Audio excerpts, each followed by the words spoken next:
discuss before we get into public hearing. I was going to give a quick presentation on the changes that we are proposing to council, if that's okay. Do we have anything to discuss before that? No? So I'll go up to the podium now.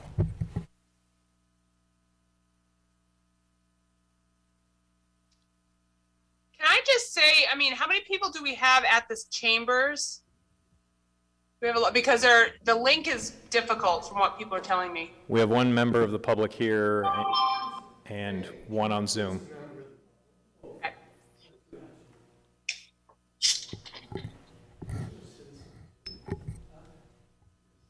Sorry. It'll be up there? Problem is I can't see it. You know what? I'll just work from here. That way all right, so can we go to the first slide of the presentation? Thank you. 2022 Charter Review Committee. This is the 10-year review of the 2012 City Charter, I think that should say. Next time we'll get that approved. All the members, we know who we are. So first slide here, Charter Review Committee has completed our review. We are presenting the following recommendations for the amendments to the city charter, recognizing for the public that these are amendments versus revisions. Thank you. So in amendments, we can only amend, alter, or improve within the lines of the original charter. It does not change the authority or governance structure as current within the charter, so that we are limited in what we can propose for change in the charter. This public hearing will provide the opportunity for the committee to receive public input on the recommendations that may or may not alter the final work to presented to the City Council. The City Council will receive these recommendations at their next meeting on June 21st and take under advisement. The Council then may or may not submit the amendments with or without amendments for November 2022 vote. So again, we are a sort of advisory committee to the Council. We are presenting our recommendations to the Council. They may or may not take those recommendations and ultimately make changes. We did have a legal review of the work that we have done so far. So a quote from Attorney Saucier, in my view, none of the proposed changes to the charter that we have made would constitute a revision that would necessitate the process to establish a charter commission. A charter commission are the people that could actually make the revisions as opposed to the amendments. Instead, each of the proposed changes could instead be placed on a ballot as proposed amendments if the City Council chooses to move forward with any of the recommendations. Sorry, I thought I had control of the screen because I was doing it on my own. Thank you for doing that for me. Thank you. So the first area, so we're going to break it down by the areas of amendment for legal comments. So these are the areas that were submitted to the attorney to make sure that we were in line with what we are able to do here. So the first was the elimination of the voter approval of the municipal budget, sections 102, 402.10, 618, and Article 7. The proposed language strikes language that required voter approval of the municipal budget along with the associated amendments in Articles 6 and 7 to reflect the previous repeal of that requirement pursuant to the existing provisions in Section 704. The attorney's comment was these deletions are not required since the voter validation requirement for the municipal budget was already repealed through operation of Section 704, but this would clean up the language to reflect the current process. So we do not currently send the municipal budget to vote. We are not proposing to put that back. Therefore, we're just eliminating the original language in the charter. These proposed changes could be accomplished in a single amendment since they are related to the same subject. Second item, changing composition of the Budget Committee, Section 205.1.2 and Article 6. The proposed language changes the composition of the Budget Committee from 7 to 17 members, makes a number of other related changes as noted above. The town attorney said, or city attorney said, as noted above, this language works fine to accomplish this object with the suggested additional changes shown in red line and highlight. We have those changes, but this covers the basics of it. So we are going from a 7-person committee, which was comprised of 4 members of the public, 3 members of city council, to 17 members, which would be 5 members of the public, all 5 members of the school committee, and all 7 city council members as part of the budget committee. And again, these are proposals that we're making to the city council. Next slide. Budget Committee Article 6, changing composition. That's just what I just covered. Hey, we can just move on. Next slide. Budget Committee Article 6 increases the capital improvement program raised from the current 4% to 7.5% using an annualized increase of 0.25% per year until reaching the 7.5% rate. This compares favorably to the current budget effort and will reach the target no later than 2037. This minimum raise to CIP and ramp was set in 2012 and amended again in 2013. Side note, the minimum raise for CIP is 4% today. The city is raising currently 4.9% for the fiscal year 2022 and 2023. So if we're increasing by 0.25% per year, we won't even catch up to what the city's already doing as far as a requirement for 4 years, let's say. But at that point, then, we would be required to set aside for the CIP until we ramp up all the way to 7.5%, which is where the city manager says the ongoing number should likely be. Next slide, please. City Manager's Appointment Authority, Sections 402.3 and 801, adds appointment of the city assessor subject to city council approval as other defined department heads. City Attorney said this language works fine as proposed, while, I don't know how to read that, 30-A MRS, whatever that is, how would I read that? Subsection 2526, 5, and thank you. Anticipates that the municipal officers shall appoint the assessor, that requirements in that statute apply unless otherwise provided by charter, and the city council has the authority to approve any appointment. Next slide. Bonding Authority, Section 609.2, 705.1, 705.2. This just changes the emergency and non-emergency bonding authority of the City Council from the current $250,000 level to $1 million to reflect a more realistic number of what might have to be raised in the event of an emergency. The proposed changes are fine according to the City Attorney as drafted and could be consolidated into a single amendment question on the ballot. Next slide. Planning Board, Section 903.3. This amendment would change the number of votes to approve an action from a majority of those present to a minimum of 4 voters. This sounded like, as I recall, this was kind of just a language cleanup situation. This is fine as proposed, but would likely require a separate question on the ballot as it does not relate to any of the above subjects. And then the next slide, we get into definitions. City Attorney said all of these were okay. We were changing the definition of city office or adding it, I'm not sure. Shall mean that those positions are recognized and established by the charter that hold independent and standing authority pursuant to election or appointment by the city council. City office shall not include appointed committee positions advisory to city office positions established by this charter. Next slide for the Department of Education. Excuse me, Department of Education means that the state-approved school administrative unit of the city of Sanford with all powers conferred pursuant to 20A MRSA et al. What does MRSA stand for?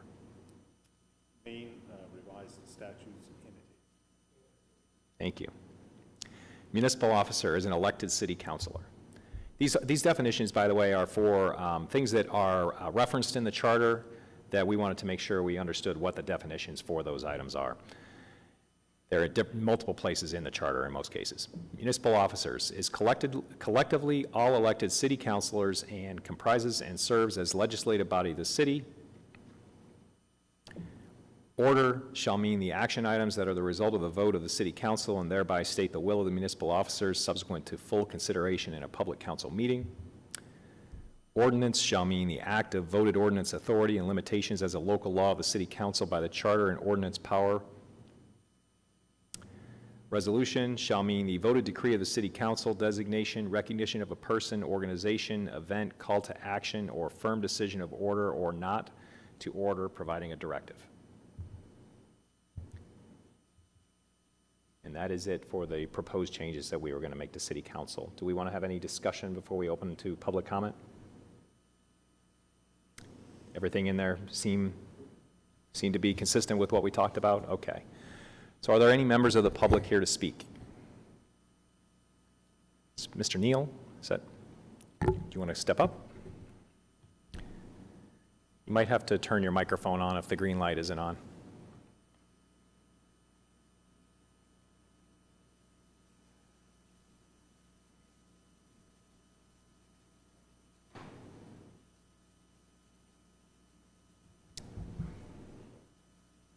There you go. That's right. My name is Richard Neal, and I'm a resident of Sanford, born and raised here, and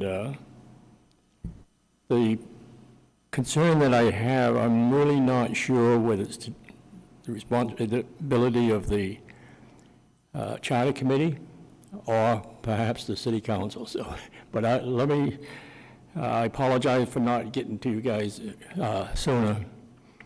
My main concern is the budget process. I think you only addressed the number of people on there and the makeup of the committee. But in 2020, I was appointed to the Budget Committee, and it was terrible. The problem that I have is that the budget process is as far as I'm going to be broken. The Budget Committee needs to be appointed way back at the beginning of the budget process, possibly in September. And it has to work with the City Council. I think the appropriate way to come up with a budget is that it has to have some goals and guidelines from the council.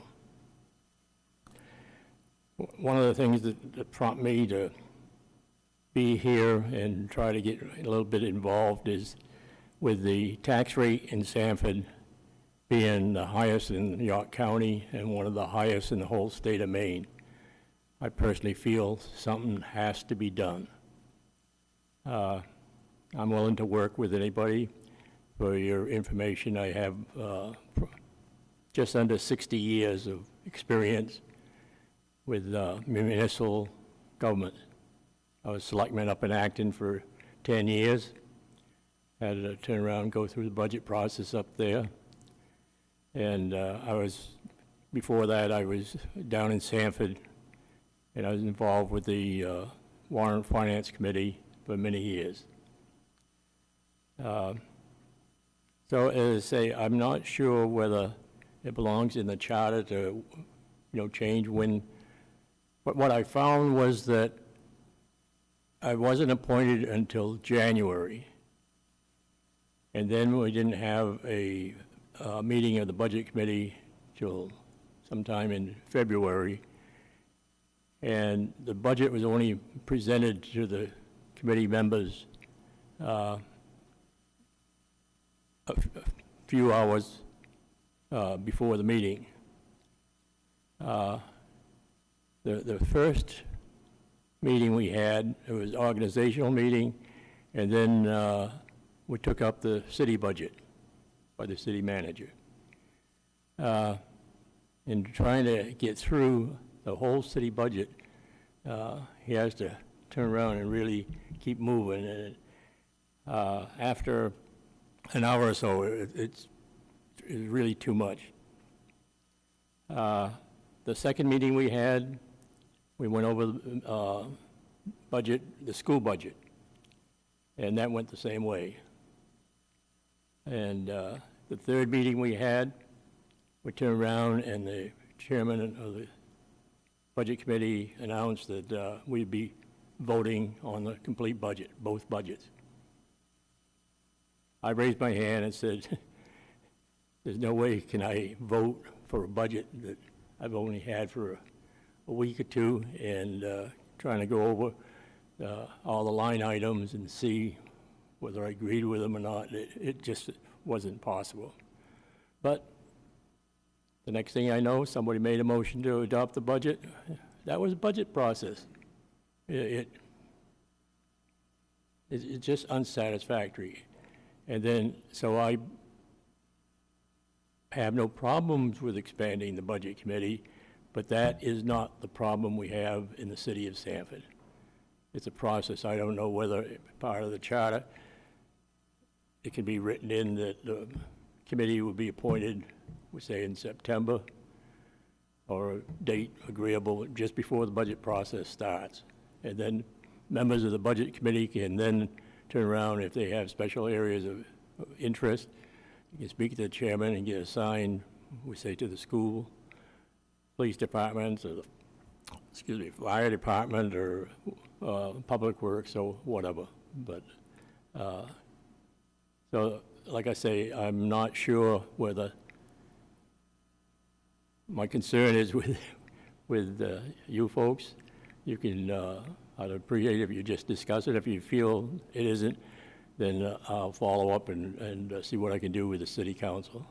Because I think it's within the city council's prerogative to, as far as I know, of turn around and going. I don't know what established that January date for appointments. So if it's okay, Mr. Neal, I'm not, if you have other concerns, add them, but I'm not going to address it right now because I'm going to get through the hundreds of people that are on Zoom to public comment, but then we will, as a committee, I want to quickly address some of the things that you talked about. I just wanted to Because get it out on the floor. And through our then, like I say, but I firmly believe that some changes have to be made in order to make a budget process viable and worth the time that necessary to put into it. And I say there's somehow we have to get the taxes under control. And I've been through it. I've had, as a chairman of the Board of Selectmen in Acton, I think my second year up there. Turn around and I put the order out to all the departments that would have zero increase. And it worked very good. I even got a letter from the unions that turned around and recognized the problem the town was in, and they all agreed that they would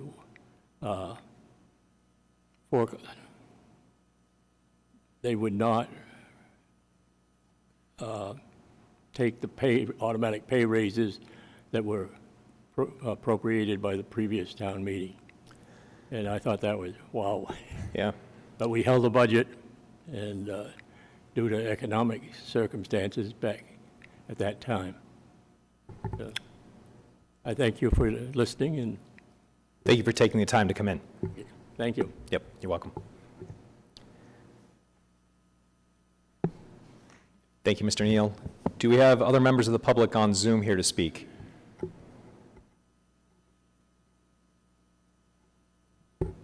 Okay, seeing no members of the public.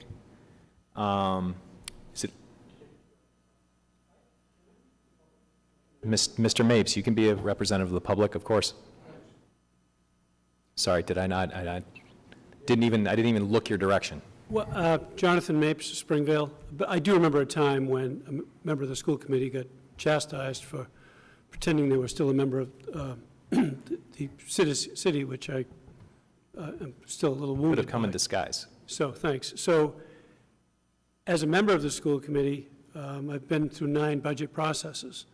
There are only 5 of us. There's a lot of hours involved. To Mr. Neal's point, the budget starts many, many months before the month of March, when the Budget Review Committee gets here. I was involved with the Charter Commission. I know how the Finance Committee turned into the Budget Review Committee and how a lot of people didn't even want that to exist then. But here we are today. Well, I guess my concern, because Superintendent Nelson and I sat through, I think, 3 of the meetings with you for the budget review process, and I'm not convinced that your numbers are going to materialize on any given night. To have all city councilors, all school committee members, and up to 5 members of the public on the budget review. I mean, you're going from, what, where are you at now, 7 to 17 that's a large leap. I think if you get to 12, that would be, 11 or 12 would be doing something. And I think I made that comment at one of your meetings, that if you could get 4 of the 7 city councilors, 3 of the school committee members, that would be a lot, especially after both parties come out of their own budget process and then continue with you. Some of us come to your meetings anyway, the budget meetings. So I'd ask you to revise that from 7 to 4 and 5 to 3, and if you can get 5 members of the public to participate, that'd be great. I don't know. Again, I think that you've got your work cut out getting this passed, and the simpler you keep it, the better better success you'll have. So that's all I have. Thank you, Mr. Mapes. Diane Connolly has her hand up. Ms. Connolly, would you like to speak? Yeah, I would. Can you hear me? Yes. Yeah, I'm sorry. I was having audio problems and I wasn't able to raise my hand till now. I just, first of all, I'd like to thank everyone that took the time to be on the committee. That being said, I do have a few comments to make.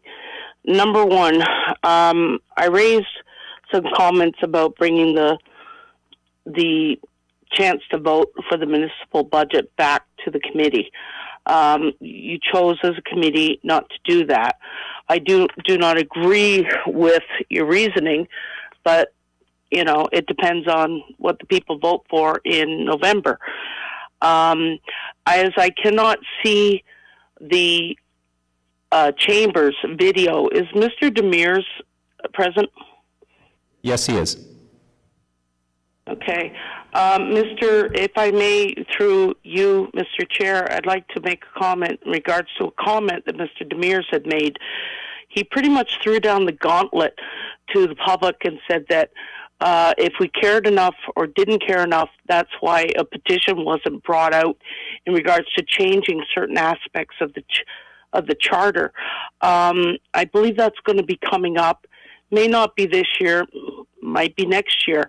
But I don't think, in my opinion, that people are generally happy not being able to vote and then being told that whether the council votes and passes the budget, our vote really doesn't matter. I don't think that's right. My other comment basically is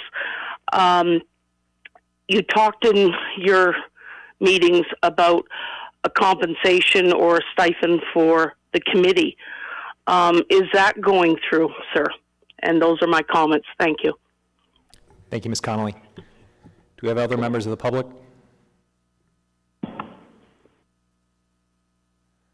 I see a hand up. Is that nobody?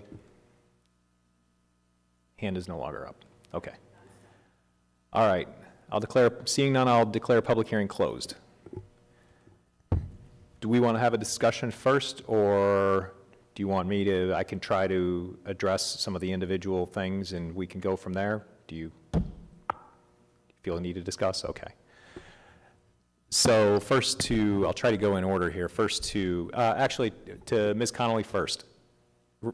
First, regarding the second part of your question. What was this? What was it? The stipend. So as far as the stipend, what we did was we basically just allowed for the possibility that the city council could pay that stipend. That's the scope of our power. We can't force the stipend. And that was only on the voter members. Our discussion was that... It was only for the voter members, not both the council school members or committee the and school council, committee they members. already were getting That's a right. stipend. So it was just the 5 voter members, and all we did was give the city council the ability to be able to do that. My recollection of the conversation is that the city council already had that ability. We were just spelling it out in the charter. So that's to that question first, and I'll come back to the other comments. To Mr. Neal, if you've watched any of my previous participation either on this committee or in prior budget committee, because I also served on budget committee prior to you, I shared some of your concerns regarding timing how the budget process goes from a standpoint, how late that the members of the public get appointed to the committee, and then the shortness of the time that we're looking at. So your comment is well received. What we tried to do through this process was, and again, recognize that we can't make revisions to the charter. We can only propose amendments to the charter to the city council, and then they will either accept them or they won't accept them. As not only are we changing so again, all we can really do is change sort of the numbers of the people that are involved in the makeup of it. Now, the expectation, I think, through this process and the reasoning for it, as City Manager Buck may have talked about, if I can speak for you, Steve, is I think the intent is for that committee to, rather than just be a 2 or 3 month committee that occurs in the spring, that is meant to be a committee that would meet throughout the year, and that we are appointing the members of the public, the 5 members of the public would be appointed in a staggered way over 3-year terms. So there is will it help the absolute next budget? Perhaps not if somebody's got to get ramped up right away, but if people are serving 3-year terms, there's meant to be a kind of a consistency of learning there as they're participating through the process. So dealing with that part of it may help that. I will also say that I think a lot of your concerns are directed at the council, not necessarily this committee. So we can change the makeup of the committee to some extent. We cannot dictate what that process looks like, how the council goes about making those decisions. The reality is the council has always had the authority. The buck always stops with the council. But the city, again, my perception, the budget committee process is meant for members of the public to participate, and just as this committee makes recommendations to council and they either accept them or they don't, same with the budget committee. The budget committee makes recommendations based on their work to the city council, but it's ultimately the city's council's job to be educated on the budget and to understand and to make decisions, as you're indicating. So some of the issues that you have around spending and zero taxation and those kind of things, I think, are better directed at the council necessarily than they would be to our committee, because our scope is pretty limited there. I think that was the basics of kind of where you went. Mr. Mapes, my comment to your comment, specifically around the reduction potentially of the number of the committee, we can discuss that. My first comment on that would be that I think that the reason that came at the behest of the city manager to have it be the 7 and the 5, and I think it comes out of just a desire on his behalf to have as many people who are ultimately the decision makers to be involved in the process as thoroughly and as early as possible. My perception of that would be, and again, this is not under my control, it's ultimately under whatever the budget committee decides that they want to be, but my perception of that would be that it wouldn't necessarily mean that all 17 members had to be present at every meeting. But if you're on the committee, it would be upon you to understand what happened at the meeting, review the meeting later, review whatever materials are there, and be educated on what was presented. That's sort of how I see it, but ultimately, that isn't my decision to make either, or this committee's decision to make. I don't know if city manager, if you viewed that differently, or if I spoke out of turn there. So in deference to Mr. Neal's comments, I understand where you're coming from, sir. I also understand the dialogue, the hours of dialogue that took place in this room as far as the budget committee process, the citizens' vote, and such under that. So I'll encapsulate it in this way. The 2012 charter took the city of Sanford for the first time, ultimately, to a representative democracy. You referenced the town of Acton. That is not the same. It is not a representative democracy in the town of Acton. It is a town meeting format. That's what this city has evolved from to a council form of government. It is a far different level of governance.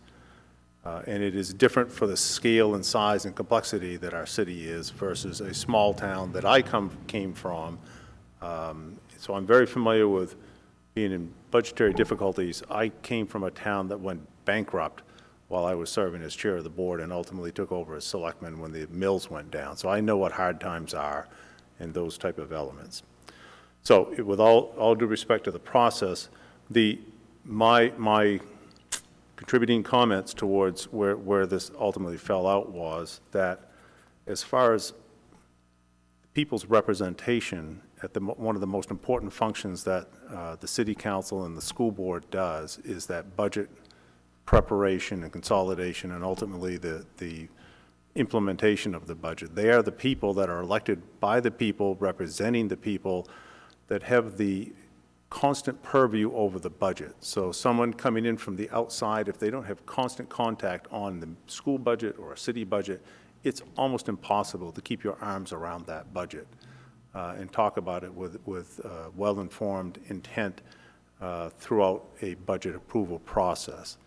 That's another reason why the five people, the five voter members that are proposed to be on here will have 3-year terms. So they won't be appointed in January, come in green, but they'll be appointed for a 3-year term, many of which 1 year would be a learning curve, but the 3-year gives continuity to that process, and they're staggered in there.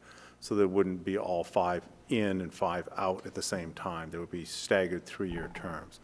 All of that was thought through to give continuity to the process and lend even additional voice beyond the elected officials who do represent the people, but put more voter members on the board than was there prior to. So, Mr. Mapes, in reference to your comments, I recognize it's going to be difficult to have, the 12 elected officials all in the same room on any given night, but I believe you'll have a majority there from that. So if you drop it down to a lesser number, you may have difficulty in getting the majority of that smaller number in there. Well, the way it reads right now, it's the 7 and the 5. The 7 councilors and the 5 members would comprise that portion of the budget committee, right? And then we have in there the 8 members of that. What is it? Yeah, 8 members of that committee. 9 members comprises a majority, so they could conduct business with 9 of the 17. Which I see as being viable. I know I've had councilors express concern that can we find 5 engaged people that want to do this for a 3-year term? I believe the city can. I think there would be those people that would be willing to serve on that, given the continuity, as opposed to a 1-year appointment as previous. Maura has her hand up. Councilor Hurley? Hi, I know everyone knows how I feel about this, but I just wanted to, one of the reasons I'm not here tonight and I'm on Zoom is because I was at a mayor's meeting with Mayor Mastracchio yesterday in a small group, and one of the mayors ended up testing positive for COVID after the meeting. So I have to do my 5 days, and it's easier to not be in a mask. But it was interesting as we were discussing processes in our different communities. So Sanford was probably the 3rd or 4th largest community there at the time, because we are the same size as Scarborough, the same size as South Portland. We're the same size, if not bigger than Biddeford. We're about the same size as Westbrook. A lot of people don't understand that. So it was funny because we were talking about the fire station and the work we're doing towards putting out a bond for the fire station. And the Westbrook mayor chuckled and said, "You have to go to the voters to bond for a fire station." And that's the kind of governance that we see at a larger city level, is that there are a lot bigger financial decisions made. You vote in people to make those decisions for you. I don't think the city council is sitting here as members of this committee, this charter committee, saying that we necessarily need to go the entire way. But every time someone pushes to go backwards, like let's vote the whole budget with the people, you might as well be acting or Shapley and have a town meeting again. That's kind of where it's going, because there are so many decisions made throughout the year, and Mr. Neal knows that as an active Board of Selectmen member. So many decisions made throughout the year. He was a selectman making those decisions. Those decisions are the purview of the city council here in Sanford. All those decisions affect the budget. We are ultimately the guardians of the budget. So the budget process is kind of just an exercise in information, because so many of those decisions are already made. And if he's talking about 2008 to 2010, when he made tough decisions, Sanford did the same thing. Everybody was making those tough decisions back then. Every union was giving a little bit. Every person was giving a little bit in order to make it through those tough times. So we were doing the same thing. You can't assume that Sanford doesn't make those decisions at a city council level, town council level consistently. So anyway, I look at this as Sanford cannot go backwards, and that's what I've said throughout this whole process. And I think we've had very few comments about the things that seem to be eating up quite a bit of our time. They happen to be the only comments, but they're actually very few. So, thank you. Thank you, Counselor. Back to Mr. Neal, to your comments. Again, I shared some of your points of view as well, and being part of this charter committee, this kind of goes back from me a few years ago when I was on Budget Committee, and then I had proposed changes similar to some of the things that you're talking about how it should be year-round, there should be processes in place, it should look different than it currently looks. And then the next year, I sort of said, I would like to serve on Budget Committee, but only if we made changes to some of our processes.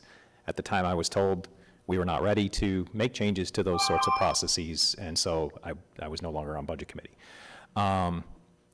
What I learned, and what I was told, though, also, is that part of where some of the change that I was looking for could take place would be in participating in the Charter Committee, which happens every 10 years, and could we make changes in that direction? And it also really did, when I got here, when I started on this committee, one of the things in Article 6 that I was sort of excited about was to look at that and say, how could we make changes in this process that would make it make more sense from a budget standpoint? What I learned is that, again, making amendments in this way, the Charter Committee doesn't really have the authority to be able to do that. Ultimately, all of the authority in our city goes back to City Council. City Council makes all the decisions. We do not have the power to make changes in the processes that City Council uses. So, ultimately that's where the power lies. Ms. Connolly, I haven't forgotten about you. So your other comment was sort of the big one, which was we have elected to not try to put back the municipal vote to the voters. And Diane, if you watched the previous meetings, you saw that we had some disagreement on that. We went back and forth on it. We did recognize that all the comments that we received from the public, even though there were not very many of them, I think all of them had to do with that same topic. We did disagree. We ultimately voted, and the majority voted that we would not try to do that. We had city council members, just like Maura just spoke, that were very adamant that we didn't want to go backwards, and we didn't want to we didn't want to move in that direction as far as having the vote go back to the voters. And we didn't have a lot of pushback the other way. We didn't have enough people that came and spoke to really push back hard on that. And so that's the way that our decision went. Subsequently, though, this brings up a topic of conversation that I wanted to come back to.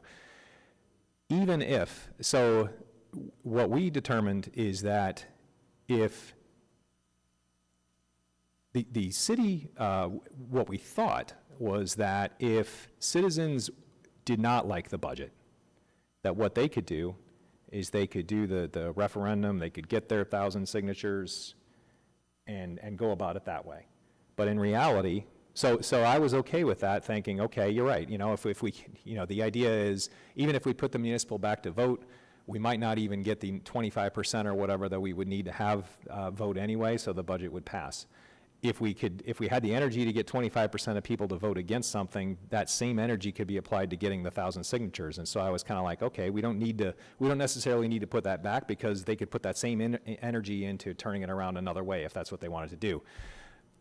But the reality is that I learned in our last meeting that we cannot, that even if the citizens wanted to do that, they cannot do that. There are certain parts of the budget that they cannot, certain votes that the council makes that the citizens cannot overturn that way, and the budget is one of them. So that is not an option that's available to citizens anyway. So the reality is, ultimately, again, this comes back to it's the council that the city never had the citizens never had the ability to be able to do that referendum and affect the budget. So I guess my questions were, I think we left a meeting. The last meeting, we were going to ask the city attorney how, so if we wanted to change that part of the charter that says that cannot apply to the budget, how can we do that? Would that be considered, I think we were left with, would that be considered a revision or an amendment, and do we have even have the ability to propose that? Oh, this committee does not have the ability to propose that. Well, you could propose that. Legal counsel would find that a revision, and therefore would necessitate a charter commission. So charter commission happens one of two ways. Either the city council appoints, moves for the authority to, exercises their authority to call for a charter commission, and/or the people can petition for a charter commission. And if that's voted in, then the charter commission process would start, and you would run elections for people to be members of that charter commission. And then that charter commission would have to provide for that level of a revision and propose that forward to the voters at the subsequent election. So there's an entire process that, that would have to be followed, that would be establishing the charter commission, which is a whole different thing than what we are, and then they would then propose the revision versus the amendment to the charter itself. Correct. Okay, so that would be how the citizens go about that. So, Diane, I don't know, that may not address your concern to your satisfaction, but that's the process that we went through in making the decision. Other commentary, Mr. Parent? Yeah, I think, just to add to your point, the good thing was, we had the discussion before we kind of found that out. So we had a lot of good discussion about that.